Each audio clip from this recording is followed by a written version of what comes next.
I'm John Michael Swift, and this is my lesson on pentatonic box number 2. It's kind of the second home of the blues. It's kind of the major pentatonic root box. If you want additional lesson notes and all the tabs and all the shapes and everything from this, use the description box below to get to the lesson navigator, timestamps to get throughout the video, stuff to help you out, and yeah, let's get into it. So we're kind of imagining we're in C major pentatonic or A minor pentatonic, but this is kind of the root box for C major pentatonic, so it's a good way to think of it. It's kind of the major root box for the blues stuff.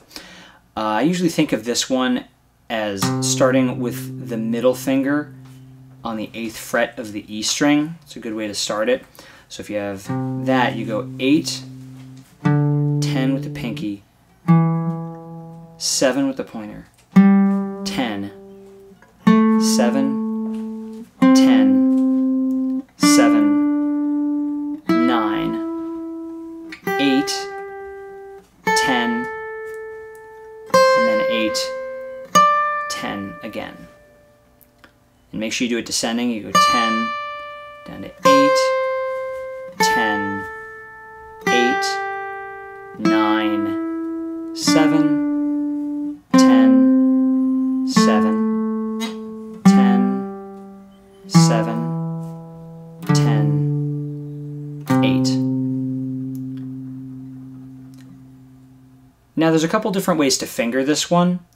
Most people are going to want to do it in a way that's going to keep you on your strong fingers when you're up here on the thin strings. So if you kind of go finger to fret and you kind of just keep each finger to a fret, up here on the thin strings you'll have 2 and 4 on the upper strings, but I'm going to show you another way to finger it right now that would let you do a shift that would keep you on your 1 and 3 fingers that are a little stronger.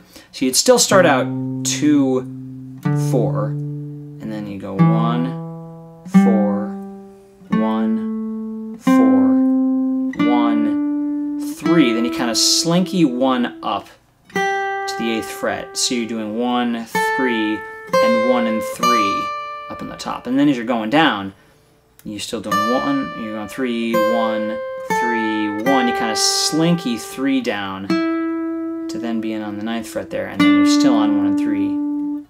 4, 1, 4, 1, 4, 2.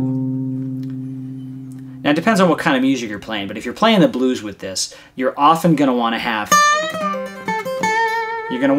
these fingers up here because that'll help you have the strength you need to do all the bends that are going on.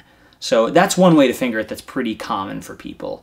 But again, this is a really useful box to know because if you put this one together, you kind of overlap it with the minor pentatonic box number 1, you can kind of get the full sound of the blues. Obviously you should ultimately know all the boxes and be able to blend them all, but if you're just starting out and you're learning stuff, if you learn this box and box number 1, the minor pentatonic root box, then you can really put them together and start to get a good formula for playing, you know, the full blues that uses the major and the minor licks all together and just has everything it's supposed to have. So yeah, take it to the practice room and have fun with it.